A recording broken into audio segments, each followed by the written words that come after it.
Hello दोस्तों, क्या आपको पता है हमारे देश में कंपनी को जब बैंक मना कर देती है लोन देने से तो वो किसके पास जाता है लोन लेने? क्या आपने आज के पहले ये क्वेश्चन अपने आप से पूछा कि कंपनी को पब्लिक जो पैसा देती है वो लोन का देती है या उनके शेयर में इन्वेस्ट करती है? दोस्तों, ये दोनों टाइप से पैसा पब्लिक से लेती है। एक कंपनी मार्केट में अपने शेयर बेच के भी पैसा लेती है एंड कंपनी मार्केट में अपने डिबेंचर सेल करके भी पैसा लेती है। ये डिबेंचर होता क्या है? डिबेंचर मीन्स कंपनी जब पब्लिक से लोन लेती है लॉन्ग टर्म के लिए। कंपनी कंपनी जब पब्लिक से क्या कर रही है? पब्लिक से लोन ले रही है। पब्लिक से क्या ले रही है? लोन। और इसके बदले में क्या दे देती है? एक सर्टिफिकेट डिबेंचर के नाम से। डिबेंचर का सर्टिफिकेट जाता है और पब्लिक लोन दे देती है। ये होता है लॉन्ग टर्म लोन। डिबेंचर क्या हुआ, समझ में आया? डिबेंचर होता है एक टाइप का लॉन्ग टर्म लोन जो कंपनी लेती है हमारे देश की पब्लिक से एंड उसके बदले में उन्हें एक सर्टिफिकेट देती है। उस सर्टिफिकेट का नाम होता है डिबेंचर। यहाँ तक तो आपने समझ लिया डिबेंचर क्या होता है। अब हम ये देखते हैं कि डिबेंचर्स में क्या क्या इंपॉर्टेंट टर्म्स लिखी हुई होती है। दोस्तों, आपके लिए केवल 4 इंपॉर्टेंट टर्म्स काम की है। पहली टर्म, डिबेंचर की फेस वैल्यू कितनी है? डिबेंचर की फेस वैल्यू कितनी है? अपन सपोज कर लेते हैं एक डिबेंचर की face value, original value 100 rupees है। ये डिबेंचर में लिखा हुआ होना चाहिए। दूसरी चीज, डिबेंचर में इंटरेस्ट रेट के बारे में क्लियरली मेंशन होता है कि कितने % इंटरेस्ट कंपनी उन इन्वेस्टर को देगी। दैट इज सेकेंड चीज होती है इंटरेस्ट रेट। एग्जाम्पल के तौर पर 10% इंटरेस्ट पर ये लोन कंपनी ने मार्केट से लिया, पब्लिक से लिया, तो ये 10% वहां पर मेंशन होना चाहिए। थर्ड चीज जो इंपॉर्टेंट लिखी होती है वो होती है रीपेमेंट, रीपे डेट। रीपे की डेट भी मेंशन होती है कि किस दिन कंपनी वापस से पैसा लौटाएगी। ये हमें कंपनी लिख कर देती है। सारे इन्वेस्टर्स के पास जो सर्टिफिकेट होता है उस सर्टिफिकेट पर ये डेट मेंशन होती है। 5 साल बाद लौटाएगी, 10 साल बाद लौटाएगी, 20 साल बाद लौटाएगी, लेकिन ये डेट मेंशन होती है। एंड फोर्थ इंपॉर्टेंट चीज, सिक्योरिटी। सिक्योरिटी, ये सारे डिबेंचर कोई ना कोई असेट से सिक्योर्ड होते हैं। कंपनी जब भी डिबेंचर इशू करती है तो उस डिबेंचर में कौन सी सिक्योरिटी कोलेट्रल रख रही है वो मेंशन होता है।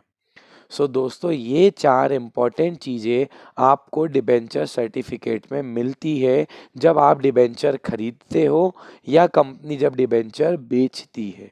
आपको ये 4 चीज़ें इंपॉर्टेंटली ध्यान रखनी है।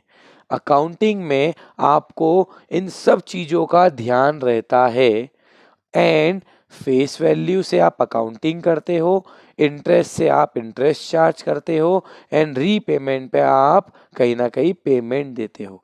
ये तीनों चीज़ें आपके लिए अकाउंटिंग में बहुत ज़्यादा इम्पोर्टेंट है। होप आपको समझ में आया होगा कि डिबेंचर सर्टिफिकेट में क्या ज़रूरी है। अब हम बात करते हैं कि डिबेंचर को बेचा कितनी वैल्यू पर जाता है। इट मीन्स डिबेंचर कितनी वैल्यू पर इशू होता है। तो हम यहाँ पर देखते हैं इशू प्राइस, कितनी प्राइस पर डिबेंचर इशू हो सकता है। जैसे एक एग्जांपल ले लेते हैं, डिबेंचर की फेस वैल्यू है 100 रुपीज़, तो क्या वो 100 रुपीज़ में इशू होगा? यस, इसको बोलते हैं पार वैल्यू। इसको हम क्या बोलते हैं? Par value. क्या डिबेंचर 110 रुपीज़ पर हो सकता है? बिल्कुल, इसे बोलते हैं हम प्रीमियम वैल्यू। क्या होती है ये हमारी प्रीमियम वैल्यू। बट क्या डिबेंचर 100 से कम में इशू हो सकता है? बिल्कुल हाँ। दोस्तों डिबेंचर को हम डिस्काउंट पर इशू कर सकते हैं। सो ये डिबेंचर 80 रुपीज़ 90 रुपीज़ कितने पर भी इशू हो सकता है। That is discount value. That is discount value. Yes दोस्तों, शेयर को ओरिजिनली अगर हम बेचते हैं तो हम केवल पार या प्रीमियम पर बेच सकते हैं, लेकिन डिबेंचर को हम पार पर, प्रीमियम पर एंड डिस्काउंट तीनों तरीके से बेच सकते हैं। यस दोस्तों, ध्यान रखना, क्वेश्चन आएगा अगर 12th बोर्ड में कि क्या शेयर ओरिजिनली डिस्काउंट पर इशू होता है, सो आंसर है नो। लेकिन क्या डिबेंचर इशू होता है, आंसर है यस। ध्यान रखना ये इशू होता है। अब अपन देख लेते हैं लास्टली कि डिबेंचर को इशू करने की कितनी मेथड है। सो डिबेंचर को दो तरीके से ही इशू किया जा सकता है। सो method of issue, method of issue हम कितनी तरीके से इशू कर सकते हैं, दो तरीके से। पहला है लमसम मेथड। पहला क्या आएगा, लमसम, मतलब 100 रुपए का डिबेंचर और पूरे रुपीज में बेच दिया। उसे टुकड़ों में नहीं बुलवाया कि 10 अभी 20 बाद में 50 बाद में, नहीं, पूरे वन टाइम पेमेंट, इसे बोलते हैं लमसम। 100 रुपए का डिबेंचर दिया तो 100 रुपए आए, मतलब फुल वैल्यू रिसीव्ड हुई। एंड सेकेंड मेथड होती है इंस्टॉलमेंट मेथड।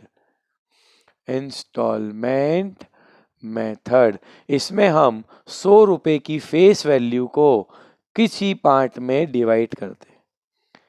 100 रुपए की फेस वैल्यू को हम मैक्सिमम 5 पार्ट में डिवाइड कर सकते हैं। फर्स्ट को बोलते हैं एप्लीकेशन, सेकंड को बोलते हैं अलॉटमेंट, थर्ड को बोलते हैं फर्स्ट कॉल, फोर्थ को बोलते हैं सेकंड कॉल एंड फिफ्थ को बोलते हैं थर्ड कॉल। सो ऐसे 5 टाइप में आप अमाउंट डिवाइड कर सकते हो।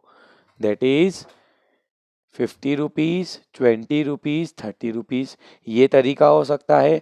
और 20 20 30 30 ये हो सकता है। और 20 20 20 10 एंड 30। सो मैक्सिमम 5 बार में ही आप इसे डिवाइड करके कॉल कर सकते हो। सो ये था कंप्लीट डिटेल और basic information about debentures. So next video में मैं आपको इसकी अकाउंटिंग सिखाने वाला हूँ, कैसे ये इशू होता है पार पर, कैसे ये इशू होता है प्रीमियम पर एंड कैसे ये इशू होता है डिस्काउंट पर। फिर हम देखेंगे अदर देन कैश कंसिडरेशन, क्या कैश के बिना भी हम डिबेंचर दे सकते हैं। सो हम देखेंगे कैश के बिना कैसे डिबेंचर देते हैं। सो स्टेप बाय स्टेप मैं आपको डिबेंचर में कंप्लीट नॉलेज दूंगा, जिसमें आपको पूरे पूरे मार्क्स स्कोर करने की गारंटी है।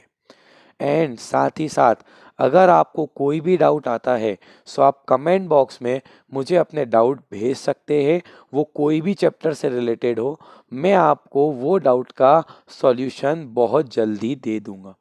सो मिलते हैं नेक्स्ट वीडियो में दोस्तों, बने रहिएगा and follow my channel that is commerce के टॉपर। सो धन्यवाद।